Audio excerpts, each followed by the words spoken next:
Malaysia merupakan sebuah masyarakat berbilang agama dan budaya yang hidup secara aman dan damai serta mengekalkan keunikan masing-masing.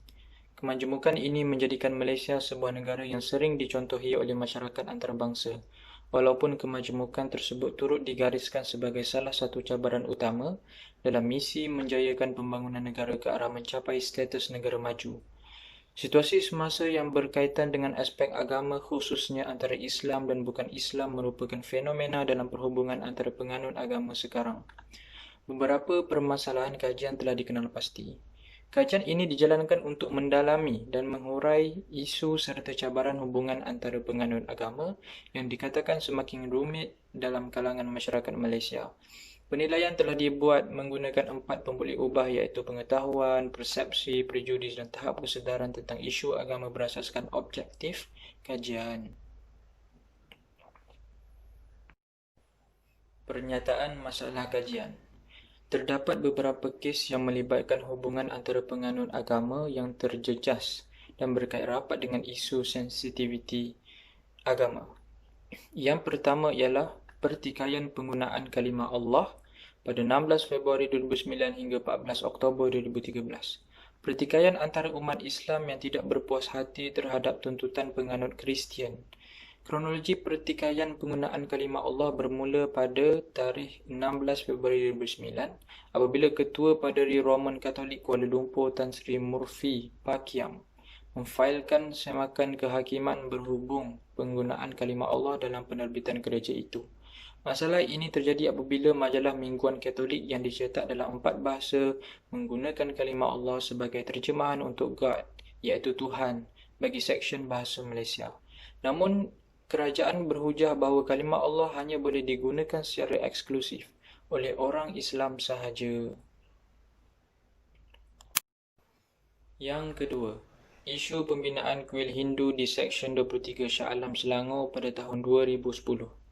Isu pembinaan kuil Hindu di Seksyen 23 ini telah menimbulkan kemarahan penduduk Melayu Islam di kawasan berkenaan. Kes ini bermula apabila penduduk di Seksyen 23 membantah cadangan pembinaan kuil di kawasan mereka yang majoritinya beragama Islam berbanding hanya 40 penganut Hindu. Ekoran tiada jaminan daripada kerajaan negeri untuk membatalkan cadangan itu. Kira-kira 200 penduduk bertindak mengadakan perhimpunan selepas solat Jumaat bagi menyuarakan bantahan tersebut. Perkara ini telah dinyatakan oleh YB Puan Rodziah Ismail selaku pengerusi Jawatan Kuasa Tetap Kebajikan.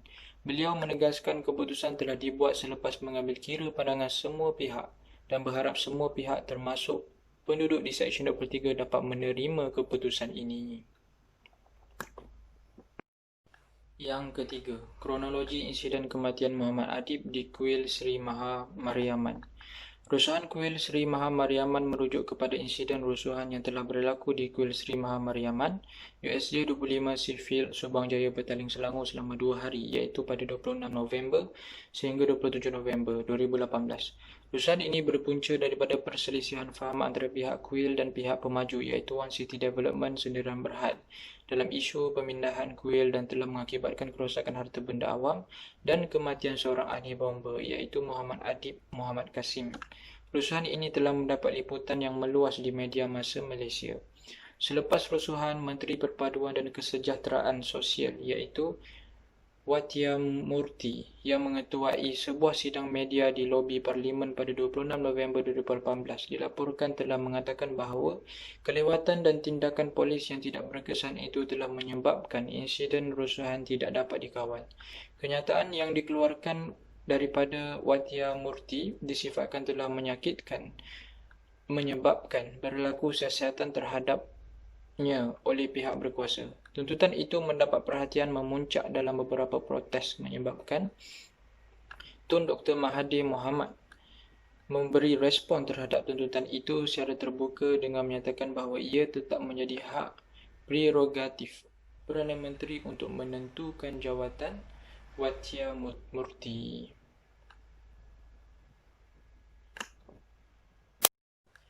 Yang keempat, budaya rasis dalam isu Jawi, khot bawa Malaysia ke belakang, yang bertarikh pada 13 Ogos 2019. Persatuan Lembaga Pengurus Sekolah Cina Malaysia iaitu yang diketuai oleh Dong Zong yang tidak bersetuju dan menghasut rakyat menolak pembelajaran tulisan Jawi serta khat di negara ini. Alasannya ialah, ini salah satu agenda Islamisasi. Sebenarnya saya tidak akan menjadi lebih Islam dengan mempelajari Jawi. Saya juga tidak akan menjadi Buddha atau Kristian dengan mempelajari tulisan Cina. Dong Zong memainkan sentimen rasis seperti Perdana Menteri Tun Dr. Mahathir Mohamad nyatakan. Muhammad Hafiz Mubin, iaitu seorang peguam, berkata Dong Zong menolak segala agenda pendidikan negara sebelum ini dan menjadi punca kepada perpecahan kaum di Malaysia, terutama dalam isu pendidikan. Yang terakhir, isu hiasan tanglung di sebuah sekolah diprotes pada 8 Januari 2020. 7 orang menteri termasuk Timbalan Perdana Menteri iaitu Datuk Seri Dr. Wan Azizah Ismail pada ketika itu terpaksa turun ke sekolah untuk mempertahankan tanglung. SMK Pusat Bandar Puchong 1 dituduh bertentangan dengan Perlembagaan Persekutuan dengan memasang perhiasan sempena sambutan Tahun Baru Cina di kawasan sekolah.